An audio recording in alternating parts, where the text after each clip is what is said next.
Hi, boys and girls. It's Katina Rankin, an anchor for Local 24 News. I anchor Local 24 News at 5, 6, and 10 p.m., but I am also a children's author. And today, I am going to read to you my first children's book that I wrote entitled Up North, Down South, City Folk Meet Country Folk.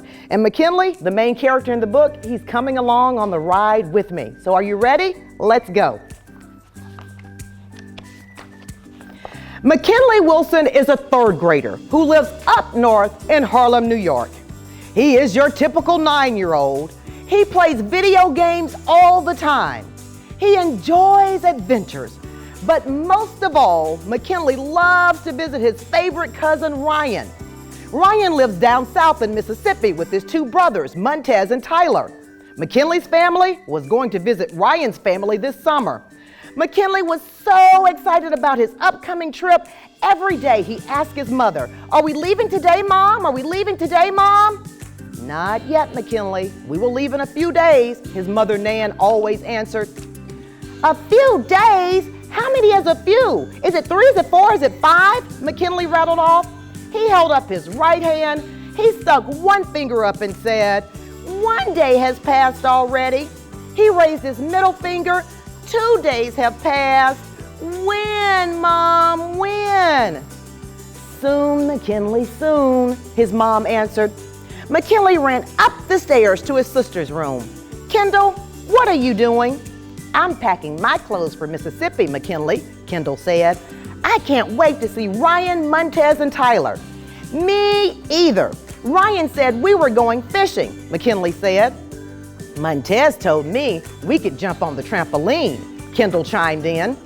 "We're gonna have so much fun." McKinley began jumping up and down on Kendall's bed. "I'm taking all of my video games. Woo-hoo! We're going to have fun in the country." "What's the country, McKinley?" Kendall asked. "You know, it's that part of the world where people talk funny. They say y'all. They wear suspenders like Paul Bunyan, and they play with pigs and goats," McKinley told Kendall. "They play with pigs and goats," Kendall exclaimed. "Yeah," McKinley said as he plopped down on the side of Kendall's princess bed. "Mommy says Ryan and Tyler have a farm with pigs, goats, cows, and horses. And Ryan told me that he even has a pet pig named Bunky." "A pet pig? You mean they don't have cats and dogs and hamsters like us?" Kendall asked. "That's right. They don't know about modern animals. You know, Kendall, I think they act like cavemen too." "Cavemen? What's a caveman?" Kendall asked. "Ah, Kendall, don't you little first graders know anything? You know, cavemen. Cavemen are the men who don't wear shirts and who have a lot of hair all over their bodies. They carry that big stick, a club around with them everywhere," McKinley answered. Kendall stopped dead in her tracks. She stopped packing her Barbie dolls and she turned around with her eyes stretched really, really wide and said, "Do they live in caves, McKinley?" "You betcha! We're going on the best adventure ever," McKinley said as he ran out of Kendall's room. Kendall walked over to her art set and pulled out her sketch pad. She drew a white fluffy cat with green eyes. She also drew a puppy, a Cocker Spaniel, and colored it black. Proud of her artwork, she ran down the stairs into the kitchen. "Mommy, look! I drew a cat and a dog." "Nice artwork, Kendall," Mom said. "I am going to take these pictures to Ryan and Tyler since they don't know what modern animals look like," Kendall told her mother. "What gives you that idea, Kendall?" her mom asked. "McKinley told me so.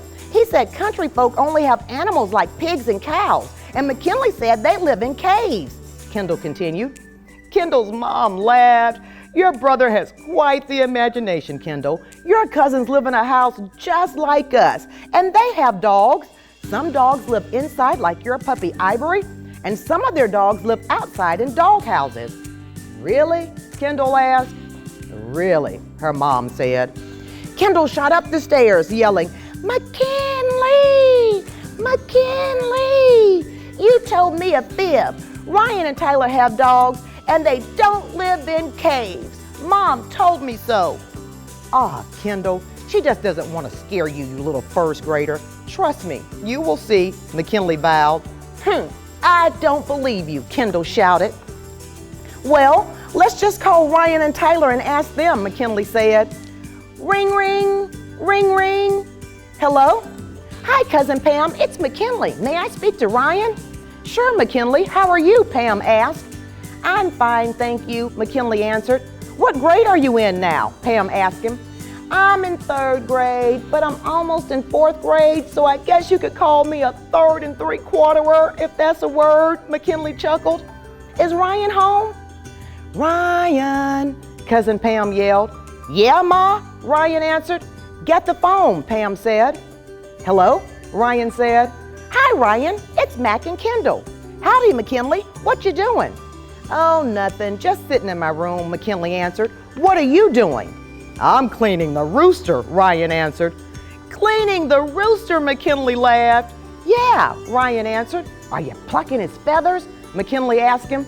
Nah, I'm just wiping them clean, Ryan said. You mean you have a chicken in your house? Kendall asked in amazement. Yep, Ryan said. We have a lot of roosters and hens. Some are yellow and some are black and brown. I told you, Kendall, I told you. We are city folk and they are country folk, McKinley said, pointing his finger at Kendall and laughing. See you in a few days, Ryan, McKinley said before hanging up. Ma, what's a city folk? Ryan asked. What do you mean, Ryan? Pam asked. McKinley told Kendall that they are city folk and we are country folk, Ryan told Pam. Oh, Ryan, city and country just refer to the part of the United States you live in, Pam explained. Run and get the map in your room. Ryan sprinted to his room. He flipped on the light switch and walked over to his toy chest. He threw his G.I. Joe action figure to the right of the chest. He tossed his remote control Jeep onto the floor, and at the bottom of the chest, he spotted the map. Ryan grabbed the map and ran back into the living room. Here it is, Ma, Ryan said enthusiastically. Pointing to the top of the map, Pam said, you see this state, Ryan? This is New York. It is considered a northern state. This is New York City. New York City is referred to as the Big Apple, and that's where McKinley lives. Yeah, it's also where the Statue of Liberty lives, Ryan said. We studied that in geography. That's right, Ryan, Pam said, smiling. People who live in northern states are considered city folk. That's why McKinley said city folk. Now look right here. Do you know what state that is? Yep, Ryan said. That's M-I, cricket letter, I, cricket letter, I, humpback, I. That's Mississippi where we live, Ryan laughed. Good, Ryan. Mississippi is in the southern part of the country. It is considered a southern state, a more rural and country part of the United States, Pam explained. I get it. So we are country folk and McKinley and Kendall are city folk, Ryan said. I think you have it. Are you excited about your visitors, Ryan? Pam asked.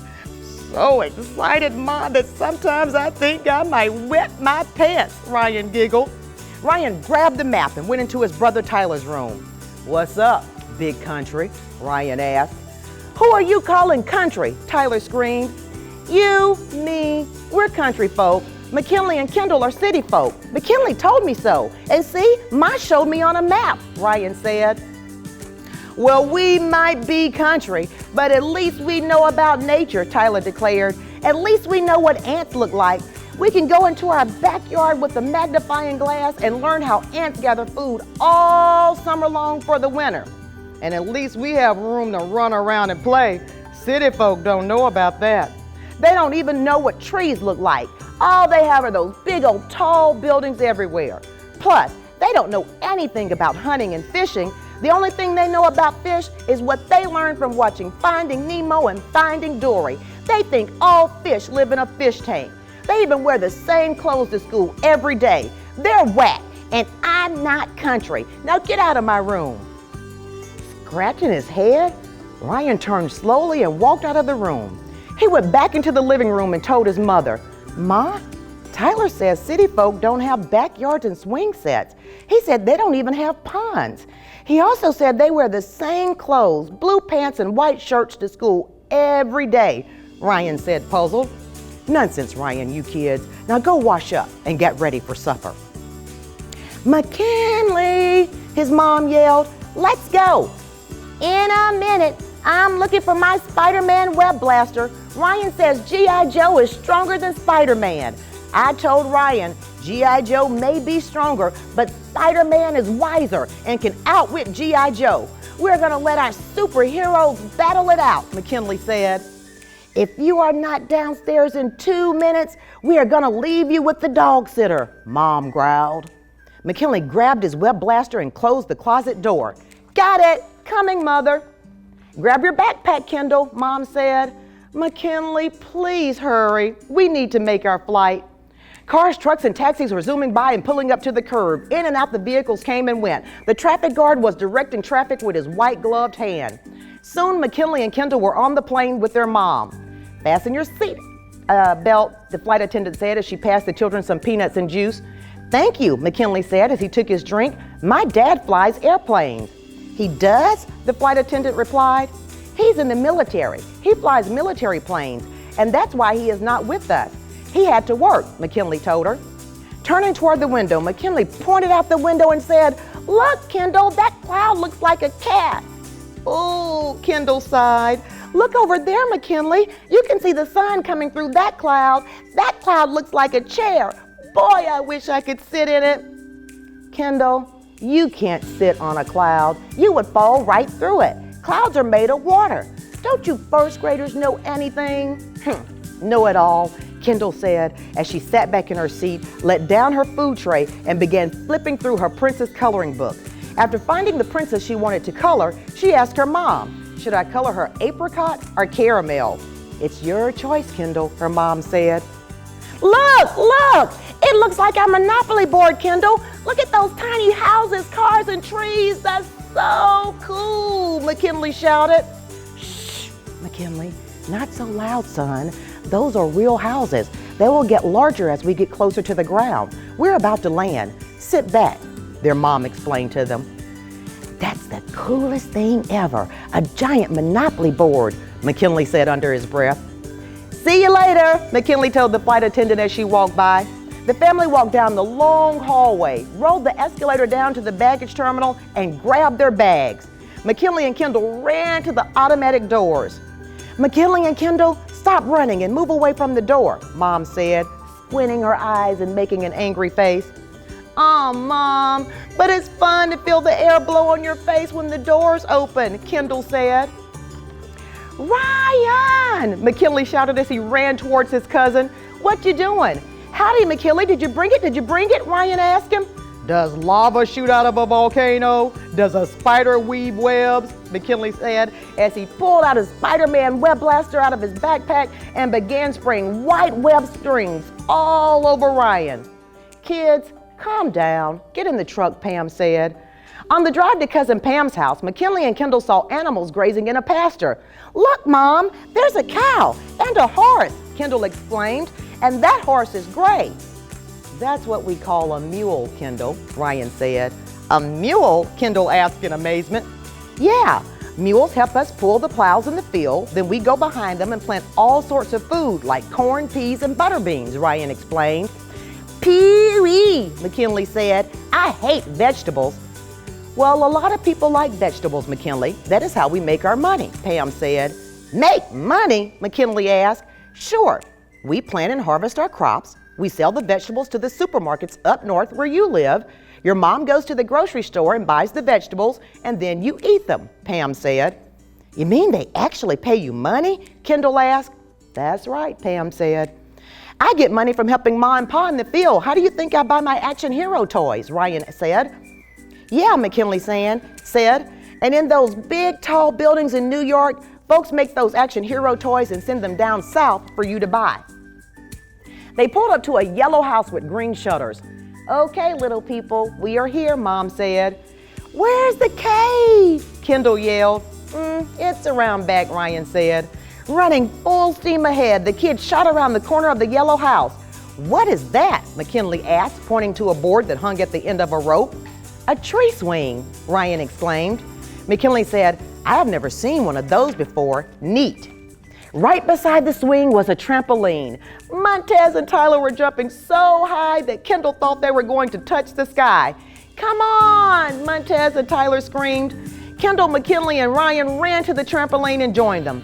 Yippee! Yay! The children yelled as they held hands and jumped higher and higher. When they were out of breath, they all fell down and bounced on their bottoms, laughing uncontrollably. A blue car drove up. McKinley and Kendall's Aunt Tanya from Memphis, Tennessee made a surprise visit home to Mississippi. Tanya got out of the car and said, "Hello, little people." McKinley and Kendall sprinted towards her yelling, "Titi Tanya!"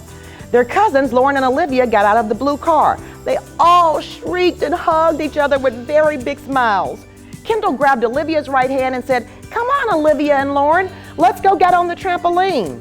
Titi Tanya said, "Wait, dear, they're too small to get on the trampoline. We're going to take their guinea pig, Tater, inside." Titi Nan said, "Yes, I've got their favorite squirrel book about making friends I am going to read to them." Lauren and Olivia's eyes lit up. Each girl grabbed one of Titi Nan's hands and they walked inside. "Okay," Kendall and McKinley said at the same time. They ran back over to the trampoline and sat down in the center of the big black circle net. As Kendall and McKinley observed their surroundings, they looked down a dirt pathway, and beyond the tall pine trees was the biggest cave they had ever seen. Large gray cement bricks were stacked on top of each other. "It sort of looks like an igloo, but it's bigger," McKinley said. It's kind of scary," Kendall added. The boys raced down the dirt pathway with Kendall right behind them. Inside were giant bean bags and sleeping bags. "Wow," Kendall said as she walked through the cave. "Do you guys live in here?"